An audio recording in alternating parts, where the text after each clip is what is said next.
মনে করে দেখো লেকচার 3 এটা শুরু করেছিলাম, শেষ করতে পারিনি, ঠিক আছে। তো এখানে ডিজাইন বেসিস ডব্লিউএসডি ইউএসডি নিয়ে আলোচনা হয়েছিল, লোড ফ্যাক্টর, তারপরে স্ট্যান্ডার্ড রিডাকশন ফ্যাক্টর, এগুলো নিয়ে সব না এগুলো নিয়ে আলোচনা হয়েছিল, এটা নিয়ে আলোচনা করিনি। তো এখানে live load and artwork load নিয়ে শুধু ওই যে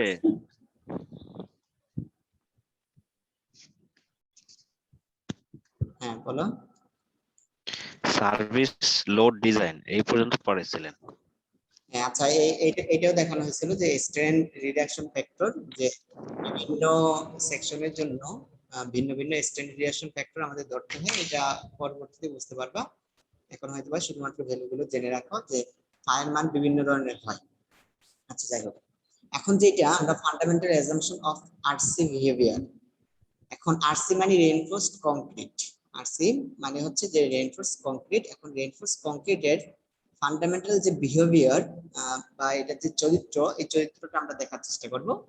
একটা হচ্ছে যে ইকুইলিব্রিয়াম, ইকুইলিব্রিয়ামে থাকবে, মানে হলো যে আমরা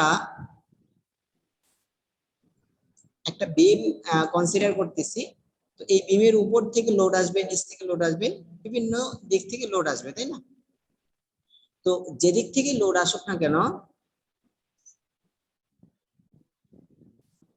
যেদিক থেকে লোড আসুক না কেন, এই বিমটা ইকুইলিব্রিয়ামে থাকবে, মানে এটা দূরে, মানে এরকম এরকম হবে না যে আমি এখানে লোড দিলাম এটা ঘুরে যাচ্ছে এদিকে, তাহলে তো আর ইকুইলিব্রিয়ামে থাকবে না। তার মানে আমরা উপর দিক থেকে যতই লোড দেই না কেন, এই বিম এটা ইকুইলিব্রিয়ামে থাকবে। তার মানে ইকুইলিব্রিয়ামে থাকার জন্য এই পাশে সাপোর্ট আছে, এই পাশে সাপোর্ট থাকবে। তো এই সাপোর্ট গুলো সাধারণত আমাদের লোড গুলো ক্যারি করবে, তাই না? তাহলে ফার্স্ট অ্যাজাম্পশন বা ফার্স্ট যেটা হলো ফার্স্ট অ্যাজাম্পশন, ফান্ডামেন্টাল অ্যাজাম্পশন যেটা একটা বিমের ক্ষেত্রে, এটা হলো ইকুইলিব্রিয়ামে থাকবে, ঠিক আছে। তারপরে দেখো strain in steel is equal to strain in surrounding concrete. তার মানে স্টিলের যতটুকু স্ট্রেন হবে আর তার আশেপাশে যে কংক্রিট থাকবে, কংক্রিটের স্ট্রেন সমান হবে। বিষয়টা হচ্ছে স্ট্রেন তো আমরা বুঝি যে কতটুকু ছোট হচ্ছে বা বড় হচ্ছে, মানে কোন একটা স্ট্রাকচার বা আমরা এটা লোড দেওয়ার ফলে দেখো স্টিল থাকবে নিচে, তাই না? এখানে মনে করো স্টিল এই পজিশনে। আচ্ছা, এখন উপর দিক থেকে যখন আমরা লোড দিব তখন কি হয়ে যাবে, এটা বাঁকা হয়ে যাবে, এরকম ভাবে বাঁকা হইতে চেষ্টা করবে। এখন স্টিল যদি বেশি বাঁকা হয়ে যায় কংক্রিটের তুলনায়, মানে স্টিলের স্ট্রেন যদি বেশি হয়, বাঁকা হয়ে যাওয়া আসলে মানে স্ট্রেনটা বলাটাই এই স্ট্রেন।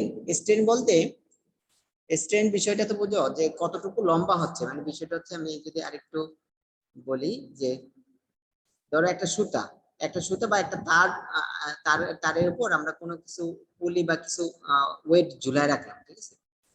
এখান থেকে এখানে ওয়েট ঝুলাইলাম, মনে করো যে 50 কেজি আমরা লোড এখানে দিয়ে রাখতেছি। আচ্ছা, এদিকে যদি বাধা হয়, তো এটা যদি রাবার হয়, রাবারের কথা বিবেচনা করো, যে রাবার হলে এটা কি হবে, বড় হয়ে যাবে, তাই না?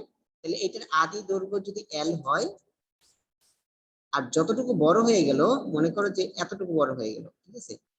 এই পরিমাণটা যদি ডেল্টা এল পরিমাণ হয়, মানে যতটুকু বড় হয়েছে এটা যদি ডেল্টা এল পরিমাণ হয়, তখন একক দৈর্ঘ্যে কতটুকু লম্বা হলো এটা আমাদের বের করতে হবে। আমি যদি বলি যে এল দৈর্ঘ্যে মানে বড় হয়, এল দৈর্ঘ্যের কোন একটা রাবার যেটার লম্বা হচ্ছে বা হচ্ছে, মানে এটা ডিফরমেশন হচ্ছে ডেল্টা এল, তাহলে 1 ইউনিট দৈর্ঘ্যের জন্য কতটুকু লম্বা হবে, তাহলে ডেল্টা এল বাই এল, তাই না? তাহলে এইটাই হচ্ছে স্ট্রেন, এটাই হচ্ছে স্ট্রেন, মানে কতটুকু লম্বা হচ্ছে অথবা ছোট হচ্ছে। এখন যদি আমরা চাপ যদি উপর দিক থেকে দেই, মানে নিচ দিক থেকে উপরের দিকে যদি আমরা পুশ করি, তখন এটা ছোট হয়ে যাবে। তো কতটুকু পরিমাণ ছোট হলো এবং একক আয়তনে বা একক দৈর্ঘ্যে কতটুকু পরিমাণ ছোট হচ্ছে বা বড় হচ্ছে, এটা হচ্ছে স্ট্রেন। স্ট্রেনের কোনো একক থাকে না। কেন একক থাকে না? এই যে ডেল্টা এল দেখো, এটাও কিন্তু দৈর্ঘ্য।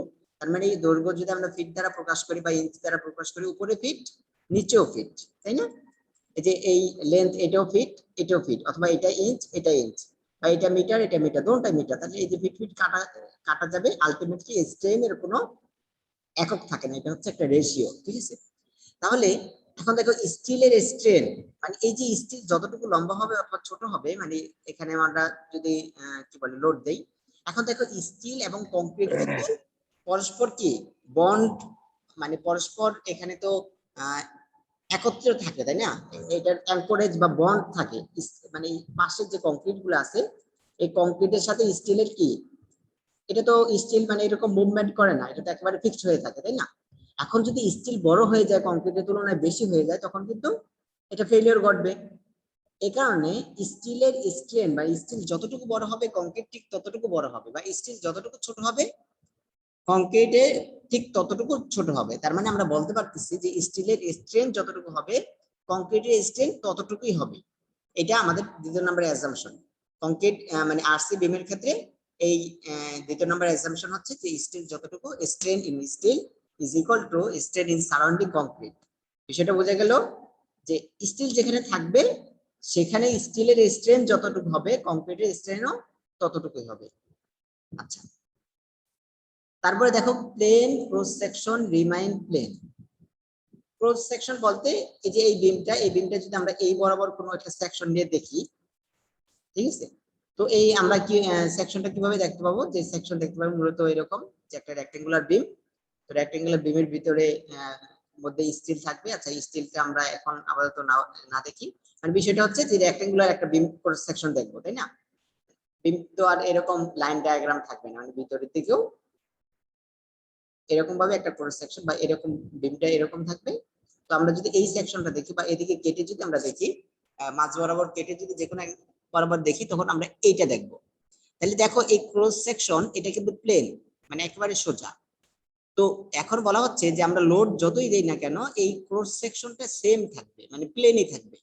মানে এটা হয়তো বা বাঁকা হয়ে যাবে, কিন্তু আলটিমেটলি বাঁকা হয়ে গিয়েও এই ক্রস সেকশনটা দেখো এরকম করে বাঁকা হয়ে যাবে। আমরা যদি তখনও একটা ক্রস সেকশন নেই, তখনও দেখা যাবে মানে এই সেকশনটা প্লেন আছে। বিষয়টা বোঝা গেল? যার মানে plane cross section remain plane. তাহলে প্লেন ক্রস সেকশন যেটা আছে এটা প্লেনই থাকবে। 4 নাম্বার যে অ্যাজাম্পশন, এটা হলো concrete does not resist any tension.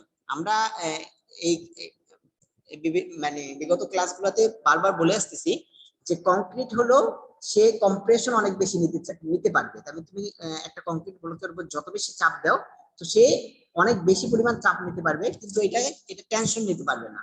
তো এই টেনশন রেজিস্ট করার জন্য কিন্তু আমরা স্টিল দিই, তাই না? তো এখন এটা বলা হচ্ছে যে আমরা যখন ডিজাইন করব তখন আমরা ধরে নেব যে কংক্রিট কোনো টেনশন রেজিস্ট করবে না। হ্যাঁ, ডিজাইনে কিছু কিছু মানে একবারে সামান্য পরিমাণ টেনশন রেজিস্ট করবে, এটাও ধরা হয়, কিন্তু অ্যাজাম্পশন যেটা, এটা হচ্ছে যে কংক্রিট কোনো টেনশন নেবে না। তাহলে সকল টেনশন আমাদের স্টিলের উপর দিয়ে যাবে, ঠিক আছে?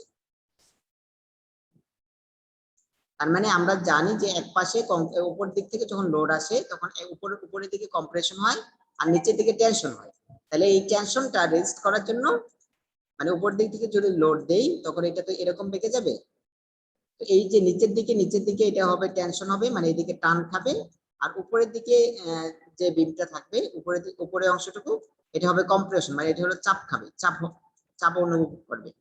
এখন কংক্রিট কম্প্রেশন নেবে, কিন্তু এই টেনশনের পার্টটা কংক্রিট নেবে না। এটা রেজিস্ট করার জন্য আমরা এখানে স্টিল দিই, ঠিক আছে? আমরা এটা একটা অ্যাজাম্পশন যে কংক্রিট কোনো টেনশন নেবে না।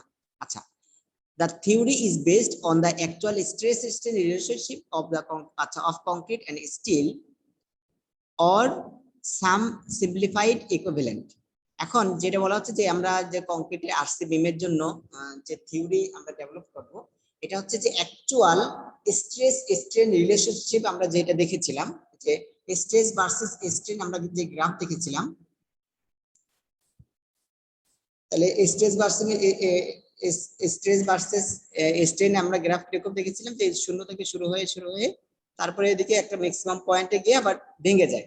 যাই হোক, তো এখন আমরা যে থিওরি গুলো বা যে সূত্রগুলো আমরা ডেভেলপ করব, এটা ধরা হবে যে অ্যাকচুয়াল স্ট্রেস ভার্সেস স্ট্রেন যেরকম হয় আমরা টেস্ট করে যেরকম পাই, ওইটা থেকে আমরা সূত্রগুলো ডেভেলপ করব বা থিওরিগুলো আমরা নিব। কিন্তু হলো যে হ্যাঁ, এখন এই সব সময় তো আর এরকম ধরো একেবারে স্ট্রেট লাইন পাওয়া যাবে না, অনেক ক্ষেত্রে কার্ভ পাওয়া যেতে পারে। তো যদি কার্ভ পাওয়া যায়, এরকম পাওয়া যায়, তখন আমরা সিম্পলিফিকেশন করে নেব, ঠিক আছে? মানে আমাদের সহজে সূত্র সহজে অ্যাপ্লাই করার জন্য আমরা কিছু সিম্পলিফিকেশন করে নিতে পারি, ঠিক আছে। কিন্তু মেইন বিষয়টা হলো যে থিওরিটা অ্যাকচুয়ালি এক্সিস্টেন্ট রিলেশনশিপ উপর ভিত্তি করেই তৈরি করা হবে। আচ্ছা, ঠিক আছে, এখানে আর কিছু নাই। এখানে দেখো আরসি কলাম, আমরা আরসি কলামে দুই ধরনের কলাম হইতে পারে, রেনফোর্সমেন্ট কলাম হইতে পারে দুই ধরনের, একটা হলো স্কোয়ার কলাম অথবা টাইট কলাম। আচ্ছা, স্কোয়ার কলাম আর একটা হইতে পারে সার্কুলার কলাম। দেখো এই যে এটা হচ্ছে স্কোয়ার কলাম আর এটা হচ্ছে সার্কুলার কলাম। তো আমরা স্কোয়ার কলাম এটা তো সচরাচর দেখেছি সকল বিল্ডিং এ মোটামুটি স্কোয়ার কলাম গুলো থাকে। তো স্কোয়ার কলামের মধ্যে রিইনফোর্সমেন্টটাও স্কোয়ার বা এই টাইপের দেওয়া হয়। দেখো স্কোয়ার মধ্যে এই টাইপের দেওয়া হয়, যেমন এই 4x4টা স্টিল রড আছে, আর এইটাকে বলা হচ্ছে টাই। এই যে এখানে টাই বলা হচ্ছে, ঠিক আছে, এটা হচ্ছে টাই। তো এই টাইটা কেন দেওয়া হয়, এই যে টাই কেন দেওয়া হয়, টাই দেওয়া হয় যে hold longitudinal bar during construction. তো যখন আমরা কনস্ট্রাকশন করব তখন তো রডটাকে, যেমন এই যে উপরের স্টিল যেগুলো আছে, উপরের স্টিল, এই দুইটা স্টিল, এইটাকে ধরে রাখতে হবে, তাই না। আমরা যখন কনস্ট্রাকশন করব এটা তো একটা ফিক্সড পজিশন থাকতে হবে। তো এই ফিক্সড পজিশনে থাকার জন্য আমরা এই টাই গুলো ব্যবহার করি, এক নাম্বার এটা। তারপরে প্রিভেন্ট বাকলিং আন্ডার লোড। এখানে দেখো যে শুধুমাত্র কলা মানে রড গুলোতে যদি আমরা এরকম ভাবে, রড গুলোকে যদি আমরা 4টা রড মনে করো যে আমি এরকম ভাবে ইয়ে করে রাখলাম, মানে লম্বালম্বি ভাবে দিলাম, এখন যদি লোড দেই এটা কিন্তু একেবারে সহজেই রড বাঁকা হয়ে যাবে, এদিকে চলে যাবে এদিকে চলে যাবে, মানে বাকলিং হবে। এইটা রেস্ট করার জন্য এখানে এই যে টাই বার গুলো দেওয়া হয়, তার মানে এটা হলো যে আর মানে ধরে রাখবে কিছু দূর পর পর টাই বার গুলো দেওয়া হয়, যার ফলে আর এই বাকলিং ফেলিওরটা হবে না, ঠিক আছে। তার মানে দ্বিতীয় নাম্বার যেটা হচ্ছে যে প্রিভেন্ট বাকলিং আন্ডার লোড। তারপরে যেটা সার্কুলার কলাম, তো সার্কুলার কলামের মধ্যে সার্কুলার কলাম সচরাচর দেখা হয়, সার্কুলার কলামও সচরাচর মানে কি বলে সরাসরি ব্যবহার করা হয়, অথবা পাইল ফাউন্ডেশন যেগুলো আছে, তো পাইল ফাউন্ডেশনে এই ধরনের সার্কুলার কলামগুলো বা সার্কুলার পাইল ব্যবহার করা হয়। তো সার্কুলার কলামে আর এরকম রেইনফোর্সমেন্ট গুলো দেওয়া হয় একেবারে এই যে দেখো গোল ভাবে, মানে সার্কেলের পেরিমিটার বরাবর, পেরিমিটার থেকে ক্লিয়ার কভার রেখে বাকিটা রেইনফোর্সমেন্ট দেওয়া হয়। তো এইটা যেটা এখানে হলো টাইবারটা যে এখানে শেষ, মানে এটা ঘুরে এসে এখানে শেষ। স্যার হ্যাঁ বলো। স্যার স্কোয়ার কলামের ক্ষেত্রে এই যে রড গুলা ব্যবহার করে এটা কি 4 কোণায় 4টায় ব্যবহার করে, যেমন স্যার স্কোয়ার আপনার সার্কেলেরটা অনেকগুলা রড ব্যবহার করছে, না এটা আর চার, স্কোয়ার এটা 4টায় আমরা দেখতে পাচ্ছি। না, এখানে তো 4টার বেশি ব্যবহার করতে পারে, যেমন মাঝে মাঝে আচ্ছা এরকম। এখানে, হ্যাঁ বলতেছি, বুঝতে পারছি। এখানে তো শুধুমাত্র একটা টিপিক্যাল ডায়াগ্রাম দেখানো হয়েছে যে মানে এরকম থাকতে পারে, কিন্তু শুধু 4টায় না, 4টা দিয়ে তো আর কখনো হবে না, এখানেও আবার রড ব্যবহার করা হয়, এখানে রড ব্যবহার করা হয়, যদি রড আরো বেশি লাগে প্রয়োজনে 2 লেয়ারে ইউজ করা হয়। এরকম এটা 4টা যে একেবারে 4টাই ব্যবহার করতে হবে এরকম বিষয় না, কিন্তু মিনিমাম 4টা ব্যবহার করতেই হবে। কারণ হলো যে তোমার এই 4 কোণায় 4টা দিতেই হবে মিনিমাম, সর্বনিম্ন 4 কোণায় 4টা দিতেই হবে, ঠিক আছে। কিন্তু এটা তো আমরা স্ট্রিক্ট আসলে যে ক্যালকুলেশন টাইটটা করব। হলো স্যার, যে আমাদের দেশে বাসায় আর কি চুরি বলে, এটা স্যার টাইট এটা হ্যাঁ না? হ্যাঁ হ্যাঁ, রিং রিং যেটা বলে ওইটাই। তো এই যে রিং এর মানে এটা হচ্ছে মানে রিং টাইপের, কিন্তু যখন স্কোয়ার বা আমরা সার্কুলার কলাম যখন ব্যবহার করব তখন সেই রিংটা মানে এরকম ভাবে রিং আকারে থাকে না, তো এটা গোল আকারে থাকে, একেবারে একটাই রড এরকম পেঁচায় পেঁচায় একেবারে সম্পূর্ণ দৈর্ঘ্য পর্যন্ত একটাই রড দেওয়া হয়। সেটা বোঝা গেল কি, মানে একটাই একেবারে লম্বা একটা রড, যেটাকে হলো পেঁচায়া, এই যে দেখো এটাকে পেঁচায় পেঁচায় এরকম মানে হেলিক্যাল ভাবে পেঁচায় পেঁচায় সম্পূর্ণটা দেওয়া হয়। হ্যাঁ, এখন যদি যেখানে শেষ হয়ে যাবে ওইখানে আবার জোড়া দেওয়া হবে, বা মানে ওইখানে আবার ল্যাপিং করা হবে, ল্যাপিং বলা হয়। আচ্ছা, তাহলে এই যে স্পাইরাল, এই যে এইটার ক্ষেত্রে সার্কুলার কলামের ক্ষেত্রে যেগুলো ব্যবহার করা হয় এগুলোকে বলা হয় স্পাইরাল। তাহলে এইটার কাজও সেম, যে hold longitudinal bar during construction, prevent buckling under under load, confinement to concrete, কংক্রিটকে সে বেঁধে রাখে বা কনফাইন করে রাখে, ঠিক আছে। আচ্ছা, তার মানে এই দুই ধরনের। হ্যাঁ, এখানে আরেকটা বিষয় যে শুধুমাত্র এখানে যে স্কয়ার কলাম এরকম না, রেক্টেঙ্গুলার কলাম হইতে পারে, বা বিষয়টা বোঝা গেল কি, যে একদিকে বড় আরেকদিকে ছোট, এদিকে ছোট আরেকদিকে বড়, রেক্টেঙ্গুলার হইতে পারে স্কয়ার হইতে পারে, যেই হোক না কেন রেক্টেঙ্গুলার বা স্কয়ার এগুলার ক্ষেত্রে টাই ব্যবহার করা হয়, ঠিক আছে। আর সার্কুলার যেগুলো ব্যবহার করা হয় জি, স্যার। সেগুলোর ক্ষেত্রে স্পাইরাল ব্যবহার করা হয়। আচ্ছা, হ্যাঁ, এখন এইটার ক্ষেত্রে তোমরা যখন ভাইভাতে যাবা এই বিষয়গুলো খুব বেশি পরিমাণ ফেস করবা যে কোন ধরনের কলাম গুলো, মানে এই যে ধরো মনে করো যে একই ক্রস সেকশনের এরিয়া যদি হয় যে এটারও ক্রস সেকশন 100 ইঞ্চি স্কয়ার, এটারও ক্রস সেকশন 100 ইঞ্চি স্কয়ার, তাহলে কোনটা বেশি লোড নেবে? ঠিক আছে, মানে কোনটা ব্যবহার করা আমাদের জন্য বেশি অ্যাডভান্টেজেস বা কোনটা ব্যবহার করা আমাদের জন্য বেশি ভালো। তাহলে দেখো এখানের মধ্যে রিইনফোর্সমেন্ট গুলো একটা রিইনফোর্সমেন্ট মানে পেঁচায় পেঁচায় দেওয়া হচ্ছে, আর এইটা হচ্ছে যে কিছু দূর পর পর এখানে একটা রিইনফোর্সমেন্ট মানে টাই বার, এখানে একটা টাই, এখানে একটা টাই। তাহলে এই যে মাঝখানে জায়গাটুকু কিন্তু ফাঁকা এখানে, মানে এখানে কোনো আর কনফাইনমেন্ট বা বাধার জন্য কনফাইনমেন্ট এখানে কম থাকে। তার মানে এইটা যেহেতু একটাই রিইনফোর্সমেন্ট পেঁচায় পেঁচায় দেওয়া হয়, তার মানে এইটা লোড ক্যারিং ক্যাপাসিটি অনেক বেশি এটা তুলনায়, ঠিক আছে। কিন্তু খরচ বেশি, যেহেতু রডের পরিমাণ অনেক বেশি দেওয়া হচ্ছে, তার মানে এখানে কস্ট বেশি। তার মানে কিন্তু লোড স্পাইরাল কলাম সে বেশি নিতে পারে, বা কনফাইনিং অ্যাকশনের কারণে বাকলিং ফেলিওরটা তার কম হয়। বিষয়টা বুঝে গেল? এগুলা কি এমনি ইয়ে করে স্যার, ঝালাই দেয় না গুনা দিয়ে পেঁচায় দেয় যেটা সার্কেলটা এটার মধ্যে এই রডটা? এটা সাধারণত গুণা দ্বারা পেঁচায় দেওয়া হয় যদি ছোটখাটো ইয়া হয়, কিন্তু ওই যে তোমার মনে করে যে অনেক বড় যেগুলো পাইল ফাউন্ডেশন বা এই জাতীয় এর ক্ষেত্রে ছড়াই দেওয়া হয়। আর ট্রাই তো এটা তো গুণা দিয়ে বেঁধে দেওয়া হয় সাধারণত, ঠিক আছে। এটা গুনা দিয়ে পেঁচানো। আচ্ছা, এখন দেখো আমাদের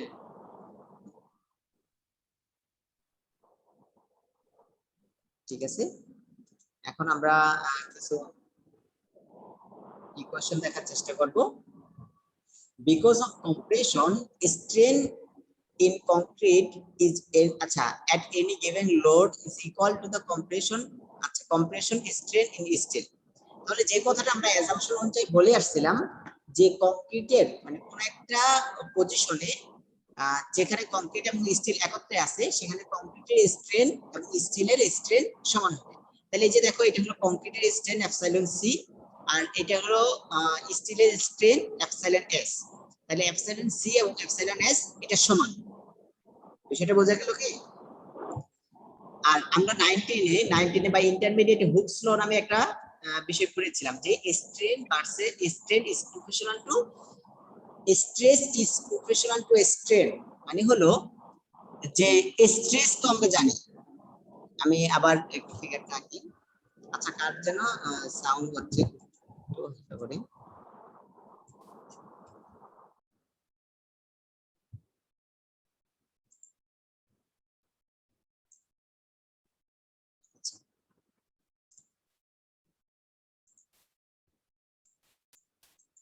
আচ্ছা, এখানে বেঁধে আছে আর এখানে আমরা পি লোড দিয়ে টানতেছি।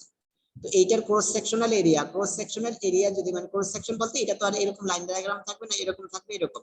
তো এই যে এই এরিয়াটা বা ক্রস সেকশনাল এরিয়া, তোমরা হয়তোবা বুঝতে পারতেছো যে ক্রস সেকশন এরিয়া হলো যে আমরা এটাকে যদি মাঝখান বরাবর কাটি তাহলে যে এরিয়াটা দেখবো সাইড থেকে দেখবো যেটা এটা ক্রস সেকশন এরিয়া যদি এ হয় তাহলে স্ট্রেস কত হবে? এটা স্ট্রেস হবে কি পি বাই এ, তাই না? Load by area, load divide by area, এটা হলো স্ট্রেস বা কি পরিমাণ আমরা এটা আগেও দেখেছি যে স্ট্রেস লোড বাই এরিয়া। আচ্ছা, তো এটা স্ট্রেস যদি পি বাই এ হয়, স্ট্রেস কে আমরা মনে করি এটা কংক্রিট, এটাকে স্ট্রেস কে এফসি দ্বারা রিপ্রেজেন্ট করলাম যে কংক্রিটের স্ট্রেস। আর এটার স্ট্রেন যদি এপসাইলন সি হয়, এপসাইলন সি, এপসাইলন সি বলতে এটা যে লোড দিলাম যতটুকু বেড়ে গেল এটা হলো ডেল্টা এল, আর এটা টোটাল লেন্থ যদি এল হয় তাহলে এপসাইলন সি হচ্ছে ডেল্টা এল বাই এল। আচ্ছা, এটা হলো stress strain.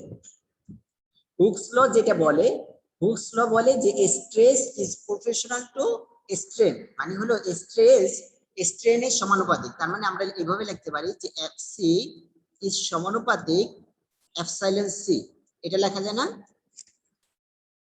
FC is proportional to epsilon C. আমরা জানি যে এই যে নিউটনের সূত্র যখন আমরা প্রমাণ করেছিলাম যে এফ ইজ প্রপোর্শনাল টু জি, মানে এফ ইজ প্রপোর্শনাল টু জি, এরকম করে পরে এফ ইজ ইকুয়াল টু এখানে আরেকটা কনস্ট্যান্ট আনি আমরা। এই সমানুপাতিককে যদি আমরা তুলতে চাই, সমানুপাতিককে তুলতে হলে আমরা ইকুয়াল দিব আর এখানে একটা ধ্রুবক নিয়ে আসবো, যেমন এখানে এম নিয়ে আসলাম এম জি, তাহলে F ইকুয়াল mg আমরা এই সূত্রগুলো এভাবে প্রমাণ করেছি। তো এখানে যেহেতু সমানুপাতিক আছে, সমানুপাতিককে তুলে আমরা এখানে ইকুয়াল দিতে পারবো এবং ইকুয়াল দিয়ে একটা ধ্রুবক আমরা নিয়ে আসতে পারবো। তার মানে Fc ইকুয়াল, তাহলে আমরা এখানে যে ধ্রুবকটা আনতেছি এটা হচ্ছে EC বা modulus of elasticity into epsilon C. এই বিষয়টা বোঝা গেল এতটুকু।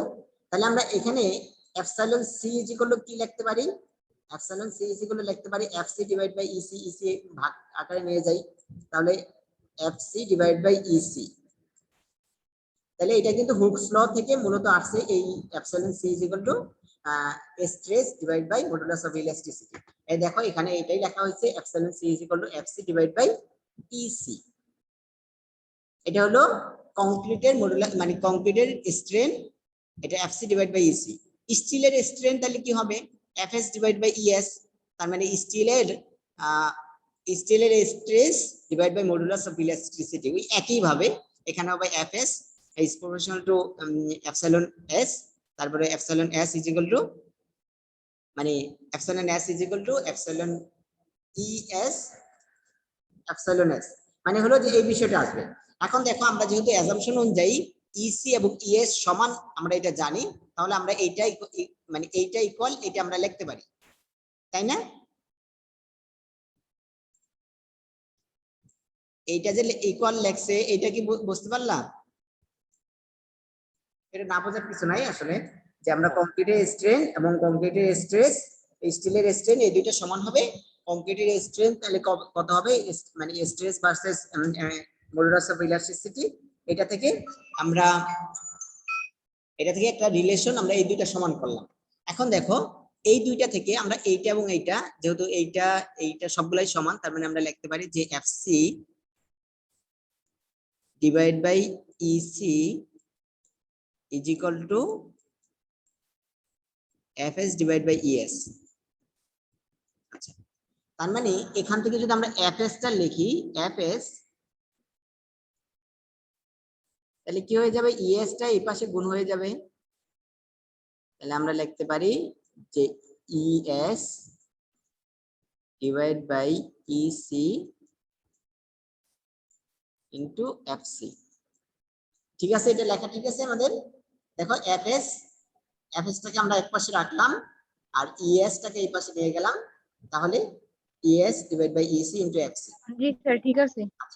এখন দেখো এই es বাই ec এটা কি modulus of elasticity of steel, আর নিচে হলো modulus of elasticity of concrete, তাই না? এই es বাই ec কে বলা হয় মডুলার রেশিও, তার মানে এটাকে n দ্বারা প্রকাশ করা হয়। তার মানে আমরা লিখতে পারি যে fs ইজ ইকুয়াল টু, এটার পরিবর্তে আমরা n লিখতে পারি ছোট হাতের n ইনটু fc। তাহলে n টা হচ্ছে এই যে n, where n is equal to es by ec is known as the modular ratio। তার মানে মডুলার রেশিওটা কি? Modulus of elasticity of steel divided by modulus of elasticity of concrete. এখন modulus of elasticity of steel কত, এটা আমরা আগে দেখেছি যে মডুলাস অফ ইলাস্টিসিটি হলো 29,000 কেএসআই বাই 29 × 10⁶ পিএসআই। এটা হচ্ছে modulus of elasticity of steel. আর modulus of elasticity of concrete এটা আমরা দেখেছি যে 57,000, একটা সূত্র আছে যে 57,000 রুট ওভার এফসি প্রাইম, তাই না? 57,000 রুট ওভার এফসি প্রাইম। তাহলে এফসি প্রাইমের মান যদি জানা থাকে তাহলে আমরা ইসি এর মান জানবো, ইসি এর মান এবং ইএস এর মান তো আমাদের জানাই আছে 29 × 10⁶ পিএসআই। তাহলে এই দুইটা রেশিও যদি করি তখন আমরা n এর ভ্যালুটা বের করতে পারবো। n টা হচ্ছে মডুলার রেশিও। এখন বিষয়টা কি আসতেছে আমরা এখন দেখি আসলে এই বিষয়টা কি আসলো আমাদের। এখানে আমরা কি পেলাম আলটিমেটলি, যে fs is equal to n into fc। সূত্র তো এটাই, এটা আমরা এখান থেকে পেয়েছি যে স্টিলের স্ট্রেস সমান n গুণন কংক্রিটের স্ট্রেস। আমরা জানি যে কংক্রিট তো আসলে স্টিল তো অনেক বেশি পরিমাণ টেনশন নিতে পারে, তো কংক্রিট অত বেশি পরিমাণ টেনশন নিতে পারবে না, তাই না? তো দেখো কংক্রিট যে পরিমাণ স্ট্রেস নিবে স্টিল তার তুলনায় n গুণ বেশি নিবে। আমি যদি বিষয়টা এভাবে বলি যে কংক্রিট মনে করো যে 5 একক স্ট্রেস নিচ্ছে, তাহলে এখানে n এর মান হইতে পারে 10 অথবা 9, মানে ওই সূত্র অনুযায়ী আমরা যেভাবে বের করব n এর মান 9, 10, 8 হইতে পারে, ইত্যাদি হইতে পারে। তাহলে n এর মান যদি 10 হয় তাহলে কি করতে হবে, স্টিলের স্ট্রেস বের করার জন্য 10 দ্বারা গুণ করতে হবে। কংক্রিটের স্ট্রেস এটা যদি fc হয়, fc কে আর এটা n, তাহলে আমরা কি পাবো, fs পাবো। তাহলে দেখো কংক্রিট যে পরিমাণ স্ট্রেস নিচ্ছে স্টিল নিচ্ছে তার 10 গুণ বেশি, তাই না? স্টিল তার 10 গুণ বেশি স্ট্রেস নিচ্ছে। তাহলে এইটা হচ্ছে এমন একটা রিলেশন যেটা হলো কংক্রিট এবং স্টিলের স্ট্রেসের একটা রিলেশন, যে কংক্রিট কি পরিমাণ স্ট্রেস নিচ্ছে এবং স্টিল কি পরিমাণ স্ট্রেস নিচ্ছে। কংক্রিটের তুলনায় স্টিল কত গুণ বেশি স্ট্রেস নিচ্ছে, এইটা আমরা এখানে একটা রিলেশনের মাধ্যমে আমরা দেখতে পাচ্ছি। এটা কিন্তু তোমাদের একেবারে কি বলে মানে অনেক বেশি পরিমাণ কাজে দিবে আমরা সামনের ম্যাথগুলোতে যখন করব। বিষয়টাতে কি বোঝা গেল, Fs = n গুণন Fc। আচ্ছা, এবার আসি, আমি একটু পরের ইয়াতে আসি।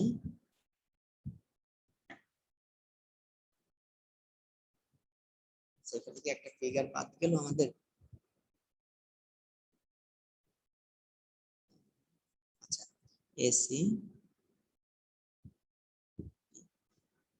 আচ্ছা ঠিক আছে। আচ্ছা, এই সেকশনটা দেখো, এই নাম্বার ফিগারটা আমরা দেখতেছি এখন।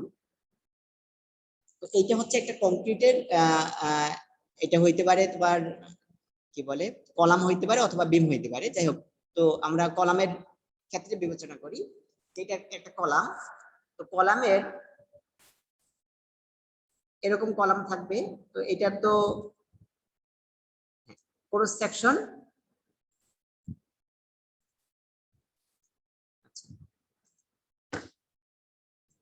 এই বরাবর এটা ক্রস সেকশন থাকবে। তো উপর দিক থেকে যদি আমরা লোড দেই, পি পরিমাণ লোড, যাই হোক লোড আপাতত আমরা লোড বিবেচনা করতেছি না, তো আমরা এই ক্রস সেকশনটা এখানে আঁকানো হয়েছে, ঠিক আছে, এই ক্রস সেকশন। তাহলে এখানে স্টিল থাকবে, বিভিন্ন পজিশনে স্টিল থাকবে। আচ্ছা, এখন দেখো এই যে কংক্রিটটা টোটাল যে ব্লকটা, এই ব্লকে এখানে হলো যে কিছু হ্যাশ চিহ্ন দ্বারা দেখানো হয়েছে। এই হ্যাশ চিহ্ন দ্বারা যেটা দেখানো হয়েছে এটা হচ্ছে কংক্রিটের স্ট্রেস, মানে এটাকে এফসি দ্বারা রিপ্রেজেন্ট করা হচ্ছে, যে কংক্রিটের স্ট্রেসটা দেখানো হয়েছে।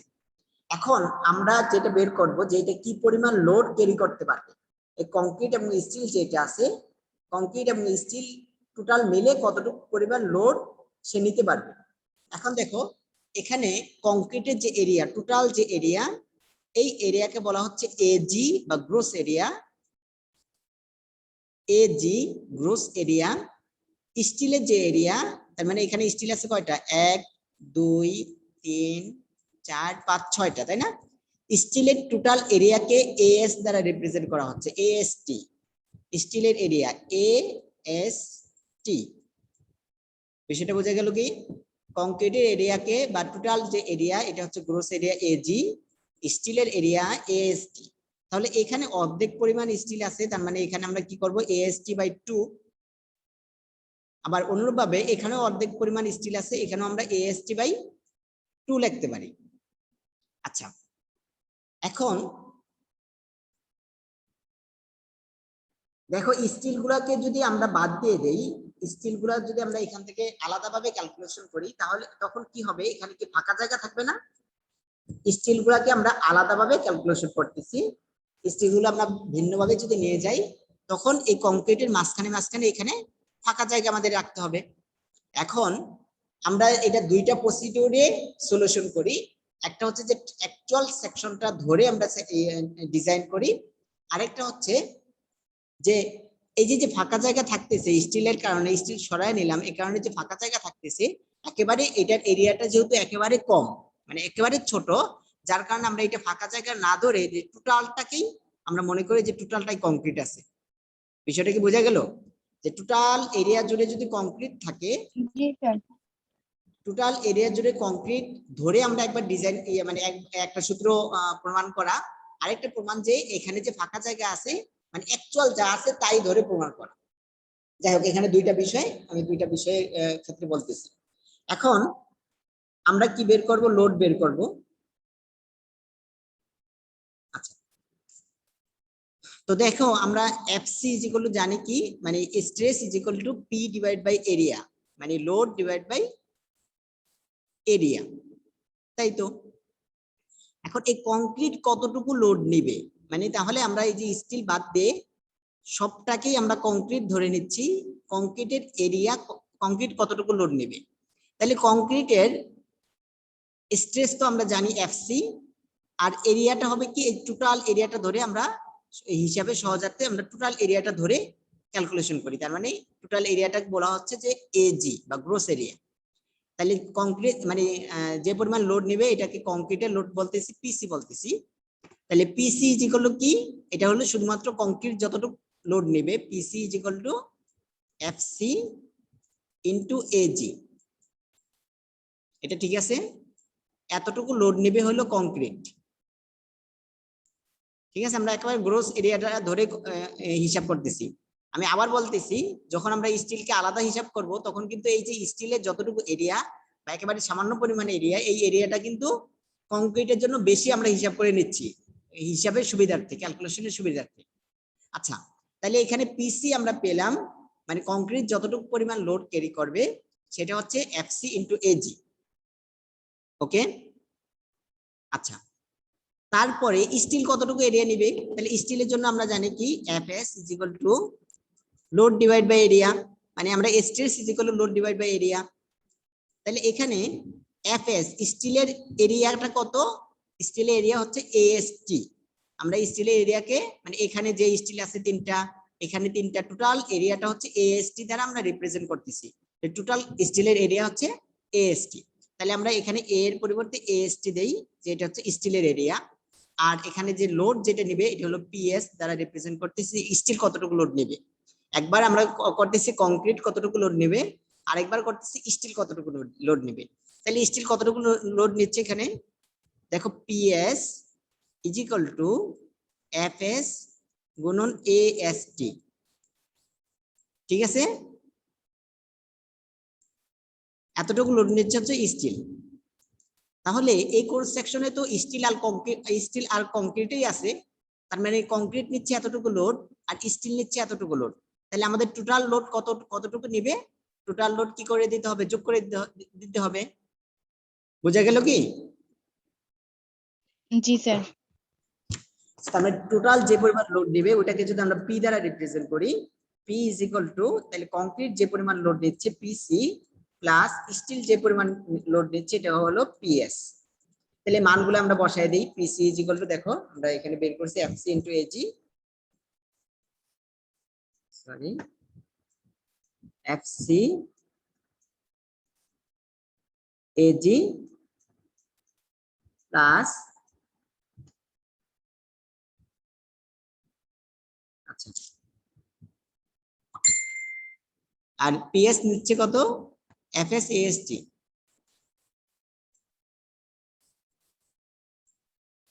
এএসটি, ঠিক আছে? আচ্ছা, তারপরে আমরা যদি আরেকটু আগাই, যে এফসি ইনটু এজি